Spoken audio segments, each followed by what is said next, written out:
Richard Branson, British billionaire and founder of Virgin Media Group, once said, "If you want to stand out from the crowd, give people a reason not to forget you." Now, Branson, being the humble gentleman that he is, just so happened to be talking about himself when he made that statement. But perhaps in a parallel universe, he could have been talking about the car behind me, the Peugeot 2008. Because with its concept car looks and plush interior, when it was launched back in 2019, it made rivals like the Skoda Kamiq, Volkswagen T-Roc and Ford Puma look a little ordinary by comparison. And 4 years on, it's certainly not been forgotten about because it's still one of the most searched for cars on whatcar.com, and it was one of the best-selling cars in the UK last year. But is the Peugeot 2008 a classic case of style over substance?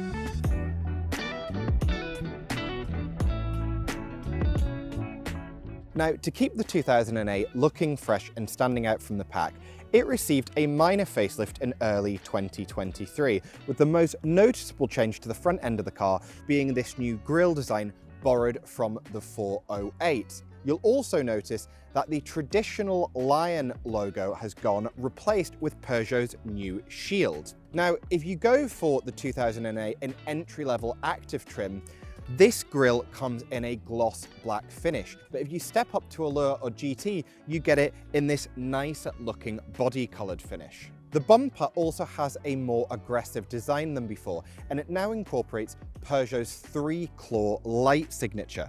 Now, we've seen that design on a number of Peugeots over the last couple of years, but it's the first time it appears on the 2008.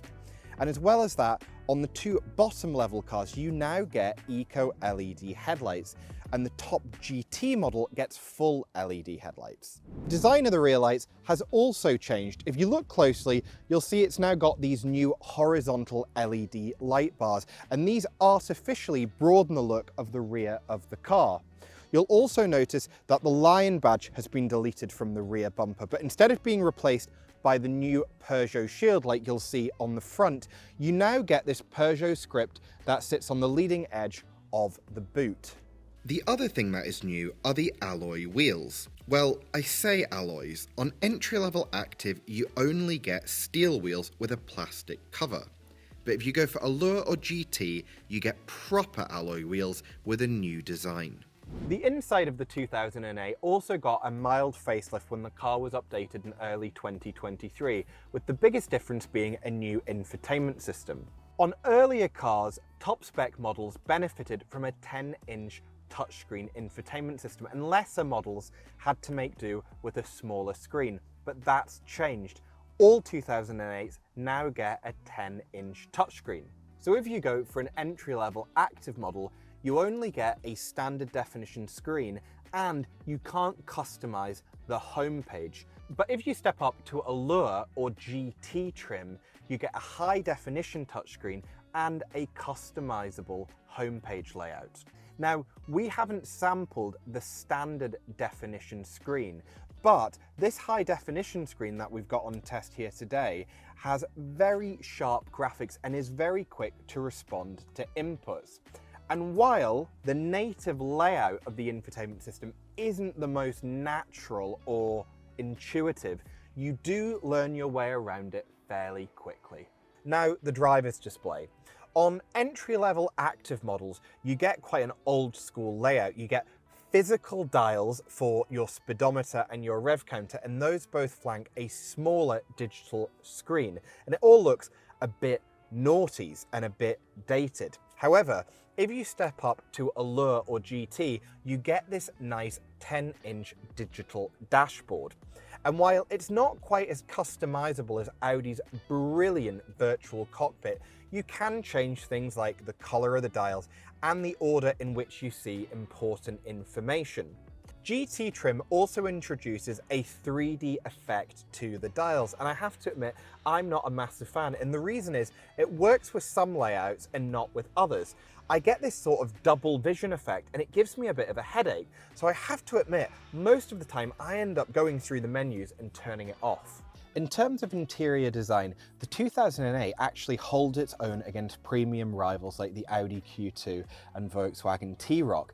But the best bit is, it's not just design with no substance. Everywhere you look, there's a soft touch material. And although this faux carbon fiber trim won't be to everybody's taste, when you actually feel it, it's got a really nice texture.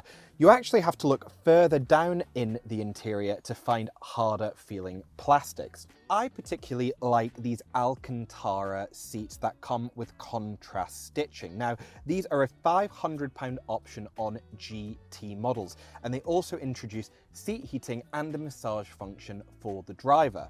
But if that sounds like quite a lot of money on what is already a range-topping car, then don't worry, because the cloth seats that you get as standard on Allure and GT models feel lovely as well. Compared to pre-facelift cars, the interior looks pretty much the same. The most noticeable difference is the old school gear selector has gone and it's been replaced with this more minimalist gear selector, which is more neatly integrated into the center console. So do I have any complaints about the interior of the 2008? Well, I do, and it's a rather big one because it relates to the driving position. You see, the 2008 has what Peugeot calls its I-cockpit layout. And what that means is you get a small race car-like steering wheel and dials that are mounted up high on the dashboard. The idea being that you don't look through the steering wheel at the dials, you look over them.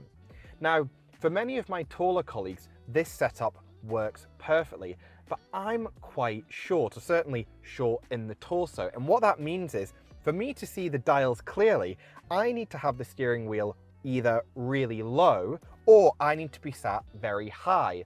And either way, I'm in an unnatural driving position, which really irritates me. So, I would recommend, if you want a 2008, go down to your dealer and have a sit in a car and see how it works for you.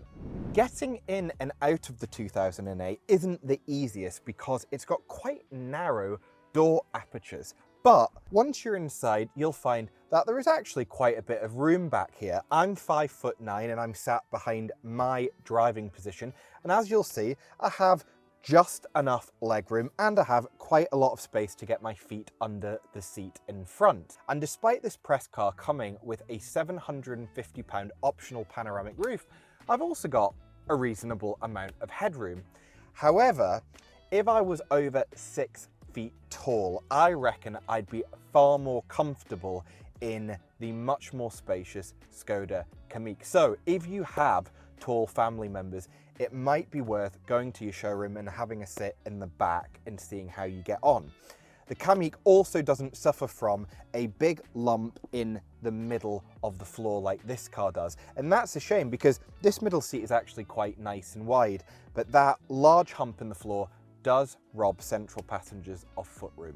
At 434 litres, you can fit 6 carry-on suitcases in the back of the 2008, which is the same amount of suitcases as we got in the back of an Audi Q2 and Volkswagen T-Roc, but one less than we fit in the massive Ford Puma.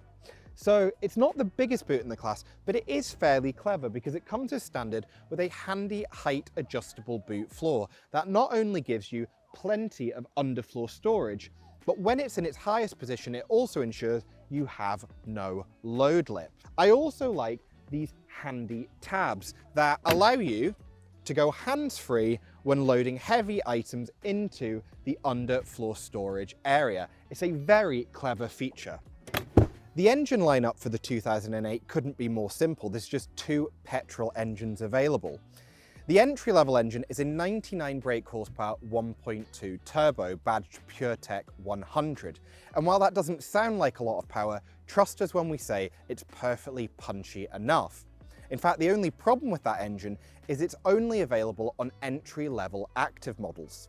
If you step up to Allure or GT trim like most buyers will, you can get a 129 brake horsepower of that same 1.2 litre engine badged PureTech 130, and it's a great fit for the 2008.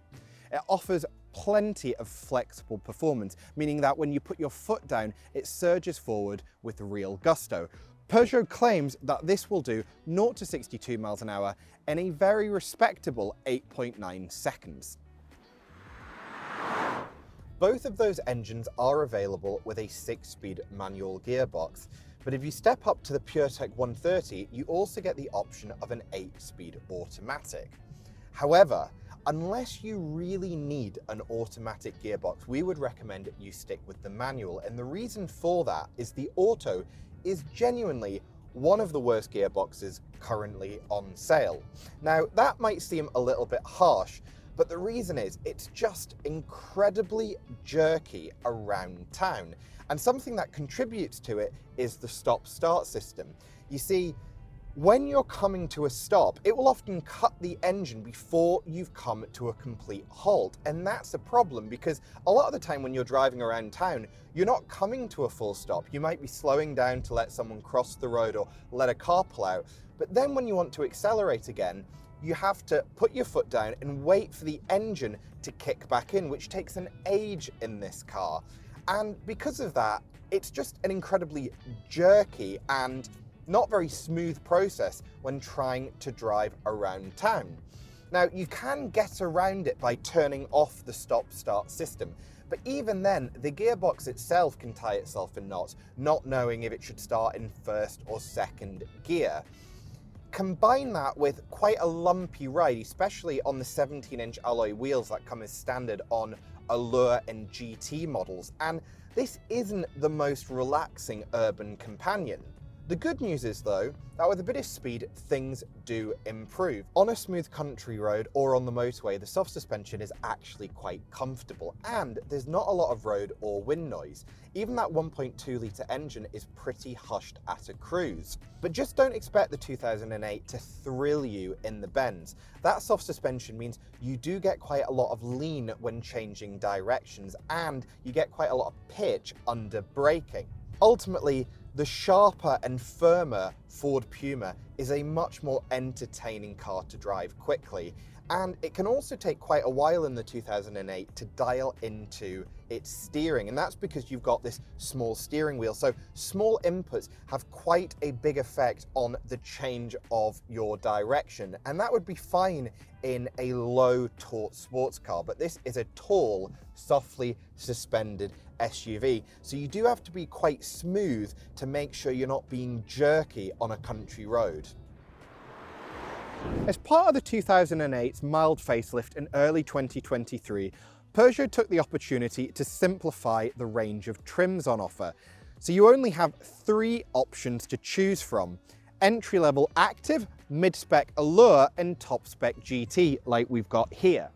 Now, from the prices on the screen, you'll notice that there's quite a big jump up in price between the 3 trims on offer, but we would still recommend you go for mid-spec Allure because it comes with plenty of kit as standard, including those 17-inch alloy wheels, the high-definition touchscreen, and a nicer mix of interior materials. Speaking about the price in general, the 2008 starts above the Skoda Kamiq but undercuts the Volkswagen T-Roc. So in other words, it sits smack bang in the middle of the market. However, it is worth noting that it does have a relatively high predicted depreciation, which is perhaps one of the reasons Peugeot's PCP finance deals are not particularly competitive. So should the 2008 be towards the top of your small SUV shopping list? Well, it is hard to deny that for a similar price, the Ford Puma delivers a sharper driving experience, the Volkswagen T-Roc has a slightly plusher ride, and the Skoda Kamiq has a more practical interior. However, if you've been drawn in by the 2008's concept car looks, rest assured that its talents are more than skin deep. This is a perfectly competent SUV with a punchy engine, a plush interior, and decent cruising manners. Just make sure if you buy one, you avoid that terrible automatic gearbox. To read more about the Peugeot 2008, make sure to visit whatcar.com, where you can also get a great deal on your next new car. But before you head over there to see more reviews like this one, make sure to subscribe to our channel, and tell us in the comments below what you think of the revised 2008.